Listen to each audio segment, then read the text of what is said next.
So glad that you have joined us today. Today is week 8 of our Medicinal Monday series, and we have garlic. Today, we are going to be talking about the benefit of garlic and what it can do for our health. Once again, if you are new, thank you for joining us. If you are returning, thank you for supporting our channel. So today is week 8, and we're going to be spotlighting garlic, one of the most powerful food medicines in the kitchen. So, a little review on week 1, we did the fire cider. I still haven't strained it. It's getting stronger and stronger each time. It's now, we did it on the 5th. Today is the 20 something of February, so it's going to be almost 2 months before I drain it. I strain it. On week 2, we did several infused honey, including the one that we're going to talk about today, which is garlic and honey. On week 3, we did an oxymel. Oxymel is mixing honey and apple cider vinegar. Remember that the fire cider is based on apple cider vinegar. The infused honey is honey, and the oxymel is the honey and the apple cider vinegar together. Then on week 4, we did a probiotic soda, and that went well. We finished that batch. We made another batch. We actually on a third batch. The ginger ale is excellent.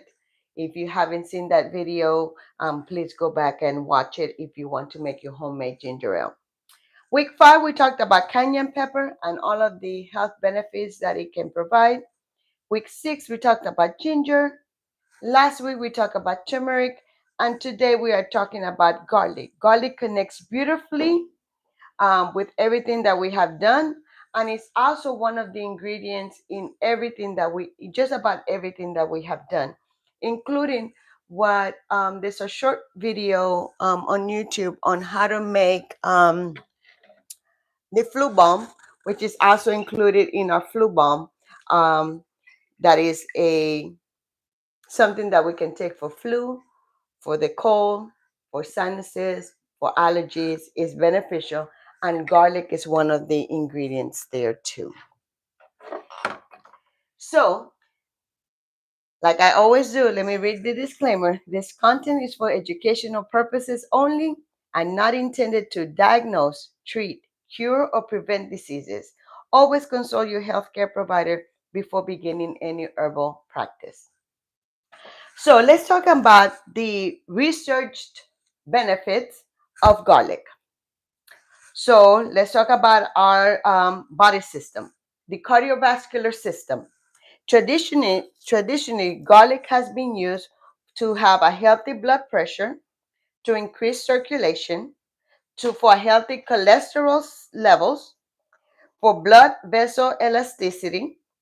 Garlic is often called the heart herb because it supports healthy blood flow, and vascular tone. You know, sometimes we forget that our veins need to be toned up, just like if we were toning up muscles, our arms, our legs, our abs. So the garlic helps with that. Also, garlic has been traditionally used to help the immune system, supporting the immune response, seasonal wellness, fighting microbial imbalances, and supporting recovery. So garlic has been used for many, many centuries, not decades, centuries, um, on cold and flu season. So that is also very beneficial. It has also been studied on the respiratory system. So traditionally, it's used to support mucus clearance, lung comfort, seasonal congestion, and throat comfort. So garlic has a warming, expectorant quality. It's not as warming as cayenne pepper and ginger and turmeric, but it's still in the warming benefits. It also has help in the digestive system, traditionally used for supporting healthy gut bacteria balance, digestive stimulation, reducing bloating, and supporting microbial balance. Garlic is a prebiotic because it has a prebiotic properties, meaning that it feeds the beneficial good bacteria in our gut. Another body system that it helps is the circulatory system. It is a very warming herb. It promotes circulation and it supports the warmth in your hands and your feet. Number six, cellular and detox support. Traditionally, it clears the pathway for your liver, encouraging natural detox processes and antioxidant support. Also, for musculoskeletal support, anti-inflammatory support, and joint support. And for the skin, it is traditionally used as a microbial balance, immune-related skin support. So some people use garlic topically. Okay, before we move on, are there any questions that have come up so far? No? Okay, so let's talk about how we can prepare garlic to our benefit. We can cook. Everyday cooking with garlic is always beneficial.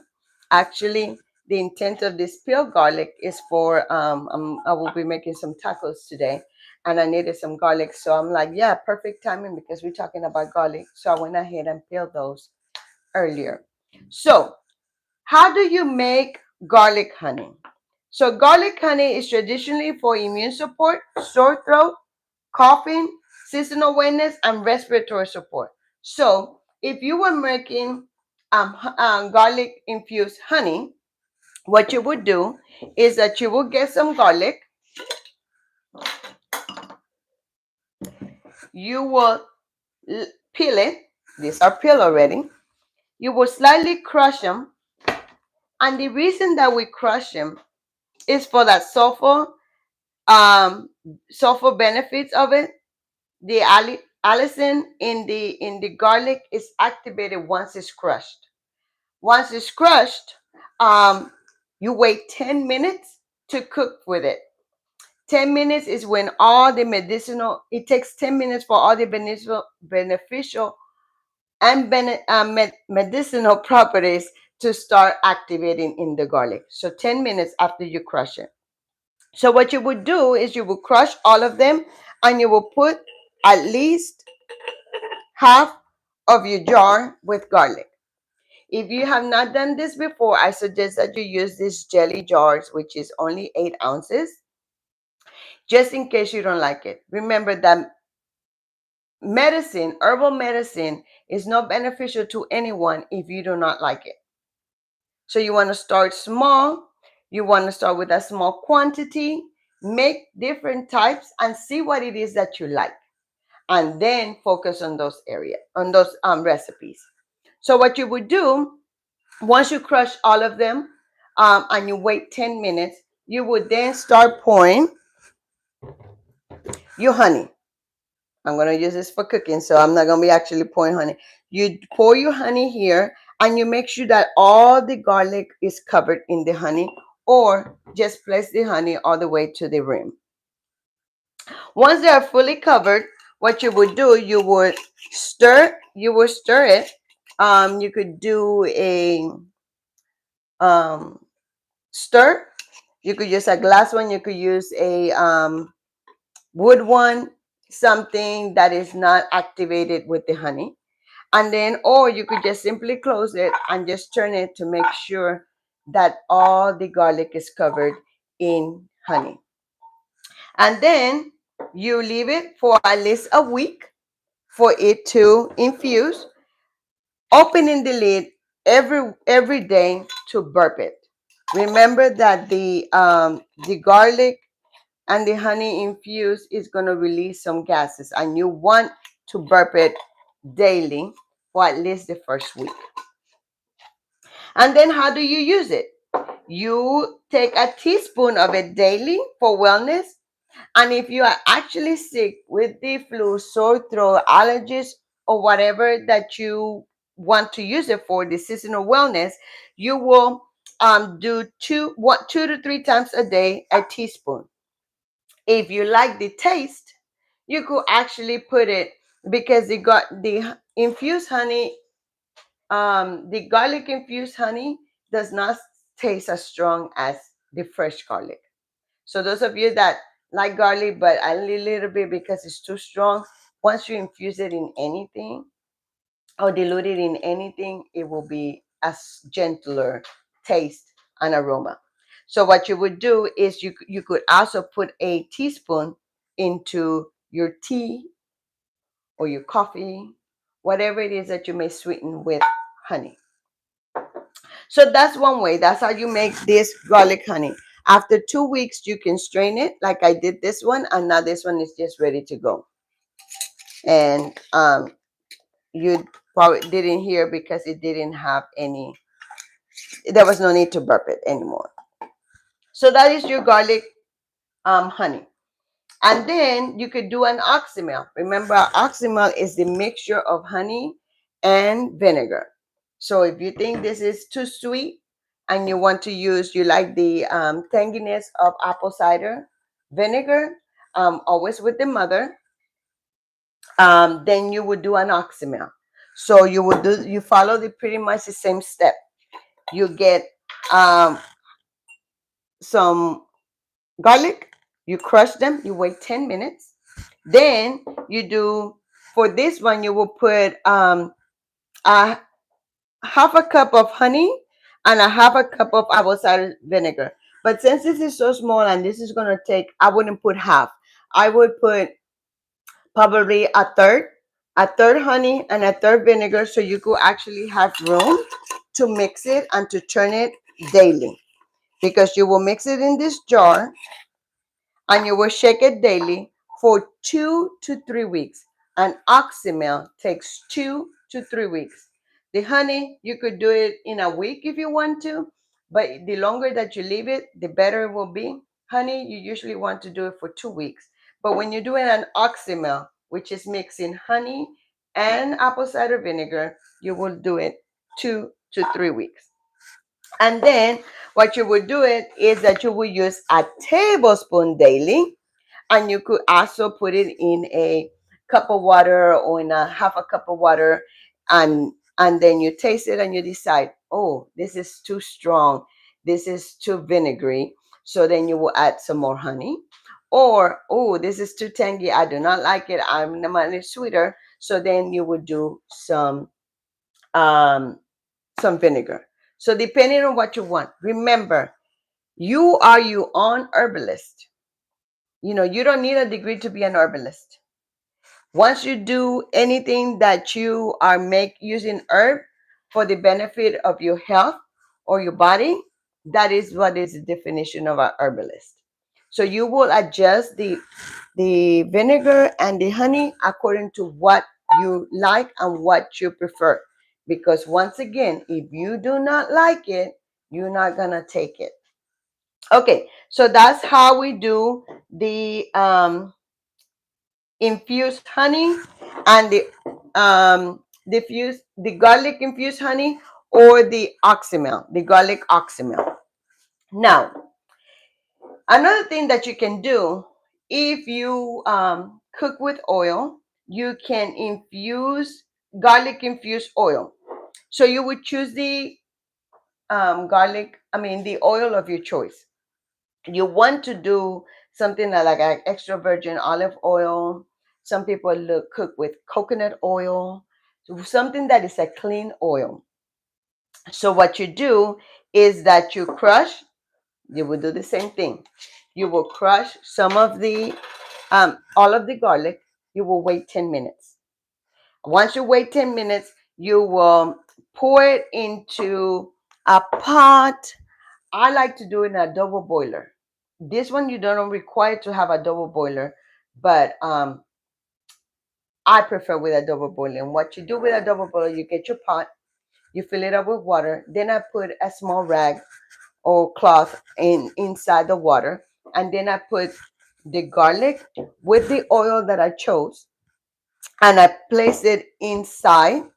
So it's slowly infusing that oil. And then once you infuse that oil, some people like to infuse it for like 10 minutes. I like to infuse it for cooking oil for at least an hour. And I'm going to make sure that that oil doesn't go above 125 degrees. So it's very slowly infused oil for the garlic. And you do not cover it. Once it's in the pot, you leave it open so it can infuse itself. Now, you will be using fresh garlic.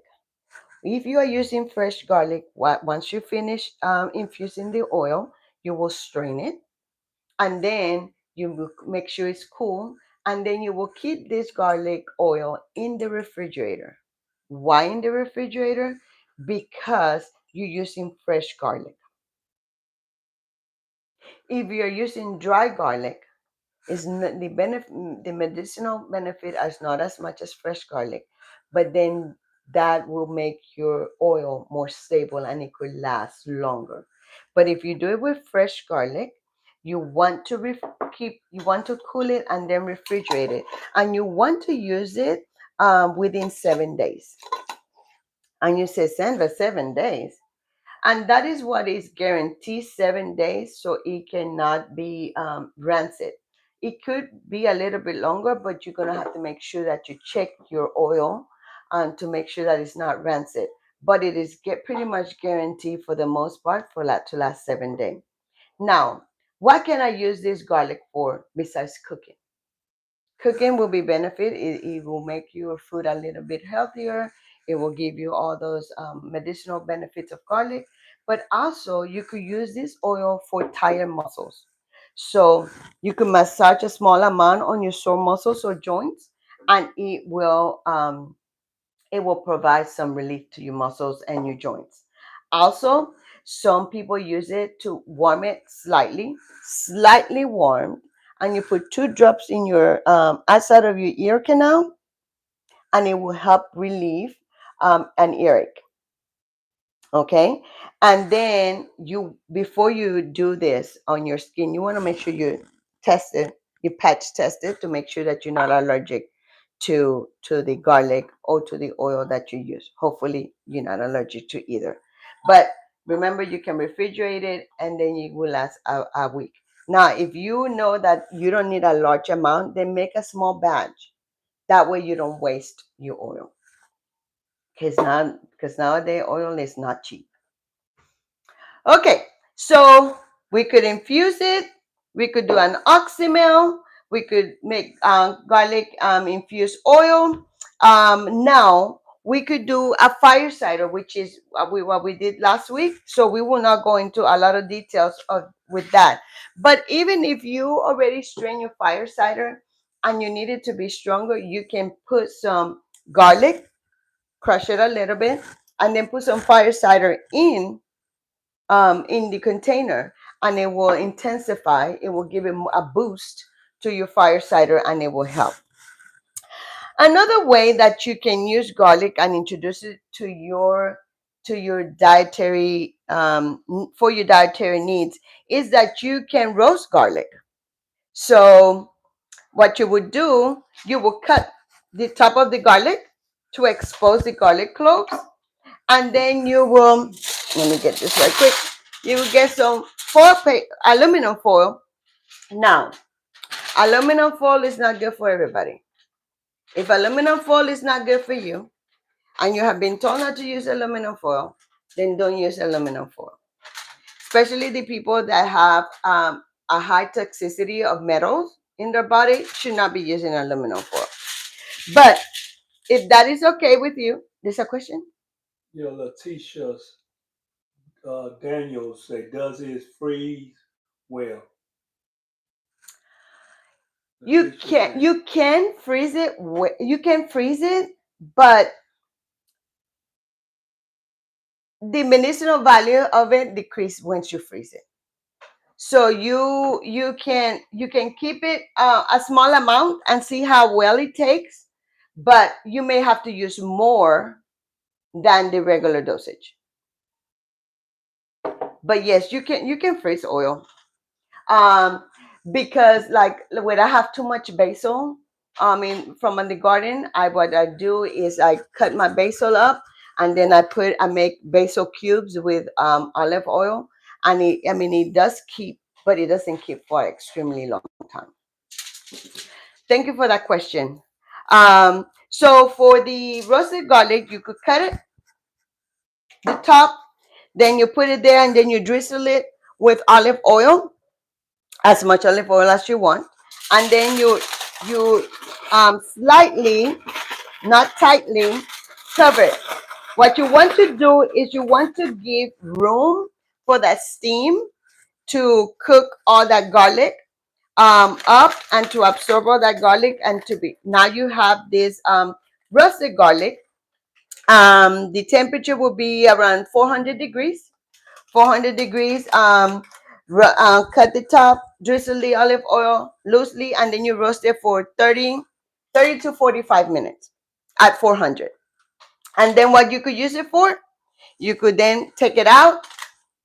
It will be easily, once it's cool, make sure you don't burn yourself.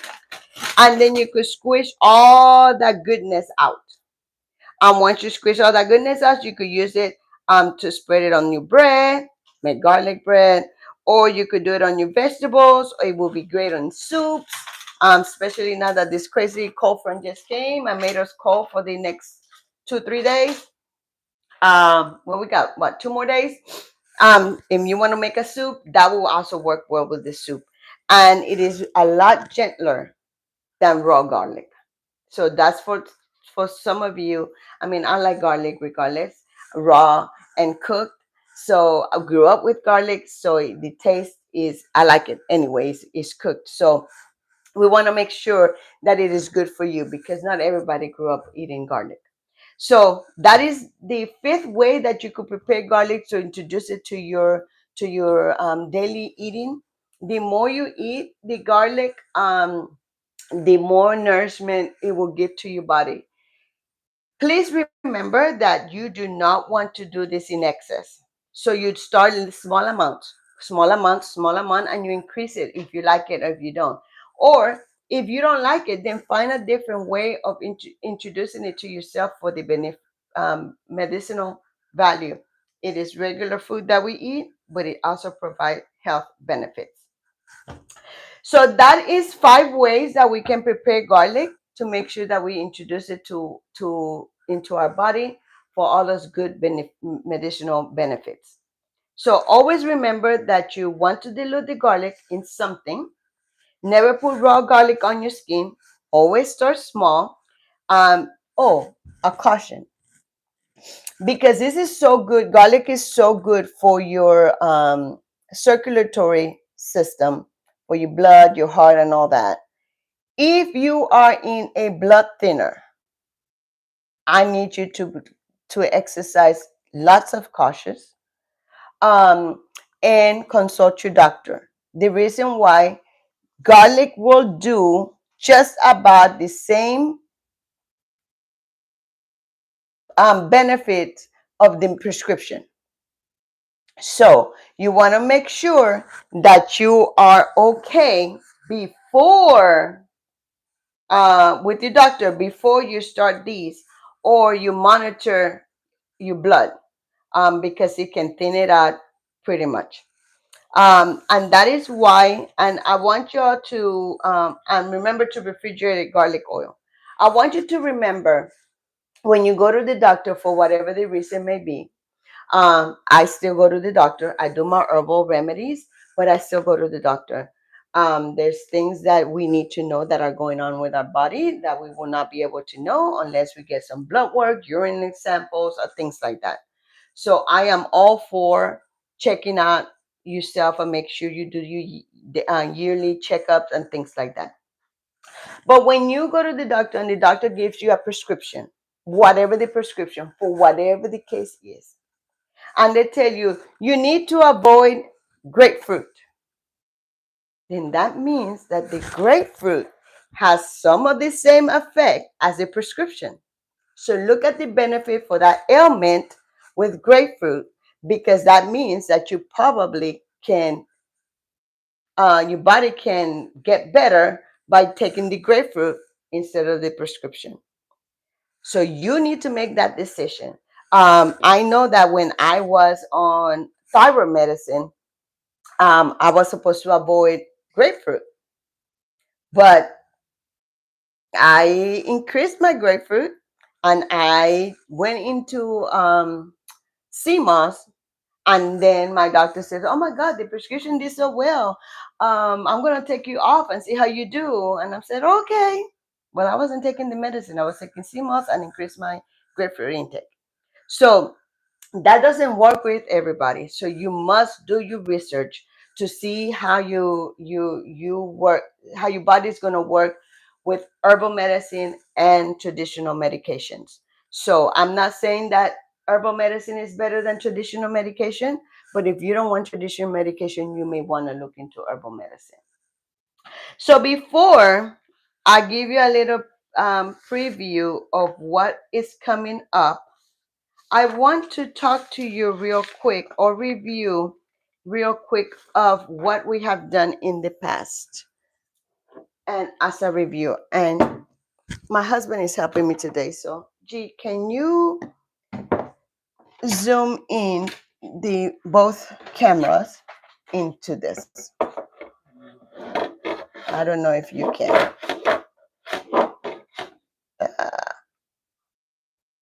Oh, hold on. I probably can help you by. Is it moving this way or moving the other way? This way? Okay. And then can you get our Facebook Live to a little focus, to focus a little bit on this one? Okay, and I want you to look at the chart that you have in front of you.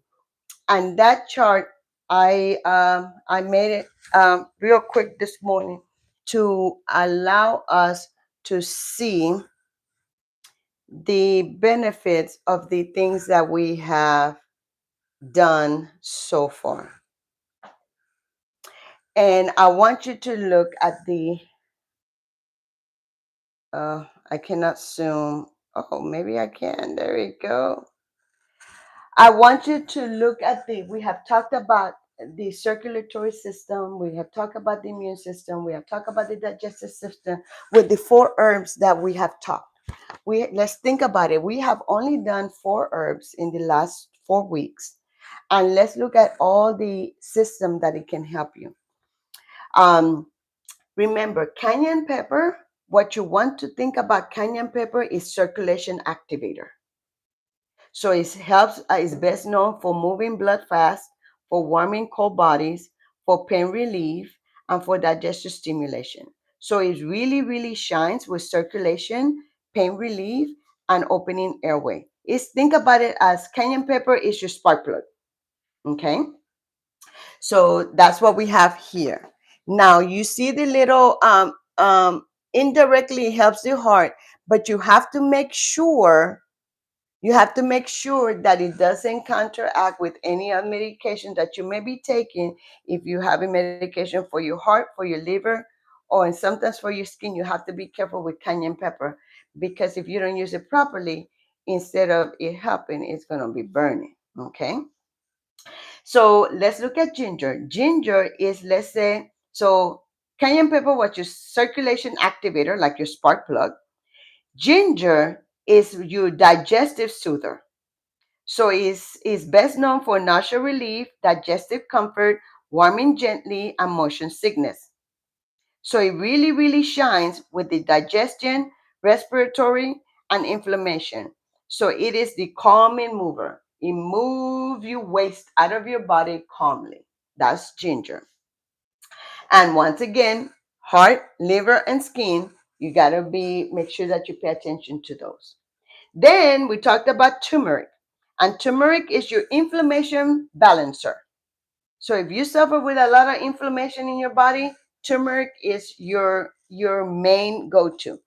It helps with joint comfort, inflammation balance, liver support, and skin wellness. Remember, we did that skin peeled if you wanted the turmeric and the honey. So think about turmeric as the healer and restorer. It heals or calms down the inflammation, and then it restores your skin. And remember, indirectly, it helps with the heart, but you have to make sure that it doesn't interact with any of your medication. And then today we talked about garlic, which is the immune defender. So it helps is good with immune strength, heart health, microbial balance, and detoxes pathways. So garlic shines in the immune support, in the heart, in the gut, and the respiratory. So think about the garlic as your protector. It protects you from illnesses and so forth. So those are the four herbs that we have talked about in the last 4 weeks. So we want to make sure that you have take a screenshot of it, that you have all the information that you may need for that, because we want you to have all the right um, information for you to make the right decision for what you're going to make. So this concludes these 4 weeks of four herbs that we can do at home. Starting next week, we are going to take a little bit different step into our medicinal Monday. We are going to start building more our apothecary, which means is our home seasoning per se of herbs that are going to be beneficial to us. Let me tell you, Sunday I was informed that somebody had a fever blister and they needed something immediately to help them. It was Sunday. They didn't want to have to go to the doctor on Monday. They needed something, so we did some an herbal tea and a herbal salve. And believe it or not, from after 4 cups of tea for that one day, and the lemon balm salve that I created that Sunday itself, by the time um, Monday evening came, 90% of it was gone. Probably 95% of it was gone. But I told the person that they needed to continue the tea for the next 3 days and the salve for 3 days. So tea and salve for 3 days to make sure that everything is gone. Now, so I told them, well, you could go Monday and go check it out. But after the process that they saw, they decided that, oh no, I don't need to go to the doctor. It's gone. It's faster than the prescription that I guess. I never had a fever blister, so I don't know whatever they give them. And it was better than supposedly the cream that they buy over the counter. I cannot testify to that in terms of personal use because I never had one. But I want to tell you that we will be learning on how to make those remedies at home so you can take care of more of your health. Now, does it cure it? I'm not saying it cured it. All I'm saying is it was almost gone. So you will decide and you will try and you will learn how to mix different herbs, but you will be the final determinator if it helped you or if it didn't help you, because what helps me may not help you, and what works for you may not work for me. So let me show you. So okay, sorry. Monday we are going to go over between 5 and 10 herbal plants that you can grow in your garden, in your backyard, that you can use to prepare herbal remedies for your family. So I want you to start thinking about what ailments does my family have on the monthly or on the yearly, or every year we get the flu and the cold. We already have a remedy for that. Okay, every year at least one of my kids, or I don't do any of the herbs for the kids. That will be your decision. I don't do any herbs for kids. I only do it for adults. But let's say that you suffer with allergies. This last time cider was really bad. I had another person says, I've been suffering with this allergy. It won't go away. I made them the tea, a different tea, obviously. And they're like, oh, this really works. And she decided to go tell another person about it. So another person is wanting the tea also. So you will be able to learn those things and those remedies in the upcoming weeks and months, because my job, I believe, is to share the information with you, and you decide what works for you and what doesn't work for you. So I want to show you my small apothecary. Now, when you see it, you're going to say, that is not small, Sandra. Well, I didn't start with all of those herbs. I started with a very few, and in the last couple of months, it has grown and grown, and I think it's gonna still keep on growing because I did some more research on some other herbs that I need to go get. So let me show you right quick. Right now, I have it in my den because I am redoing my garden room to be my apothecary, and I move all the stuff out. So let me walk you right quick into what are the apothecary will look like. Let me see right quick. We could go right quick. And this is my apothecary, y'all. I started a little bit over a month, 3 months ago. And let me see if I could squish this. Oh, here we go. So this is what, if you follow along and this is what you like, this is what you will end up looking looking for. So right here, there's bitter melon, and this bitter melon I use it for a blood cleansing tea. There's lemon balm. Lemon balm, you see how much is gone, is what I use for that fever blister tea, amongst other things. There's licorice roots, there's marshmallow leaf, there's marshmallow. Oh, this is not in order, but you get the drift. There's neem, there's slippery elm, there's peppermint. And once you buy the a good peppermint, you will not be drinking peppermint tea from the store, because even the smell is totally different. Plantain leaf, burdock, um, cinnamon, eucalyptus, juniper berries, lavender, chamomile flowers. There's a lot of things that we will be using, and I will be sharing with you on what you could be buying small amounts, because I started with buying 1 ounce. The 1 ounce um, was for $5 at the this spice store that I found, and that's what I started with. And now I am pretty much buying large bags of the different herbs because I didn't grow them. But I will be showing you how we can grow those herbs. We can learn how to harvest them. We can learn how to dry them. We can learn how to store them, and then they will be ready for the time that you need them. Remember, you will not be or buying everything that is here, because I'm going to be going to the Baytown market. I prepare, I think, 5 or 6 different teas for sale. So that is why I have a lot more herbs. But what I want you to focus is, what is it that you family needs, and then we will go from there and grow what we need to grow. So thank you for watching. Yes, I see you, Marietta. You want to learn, and I'm here to help.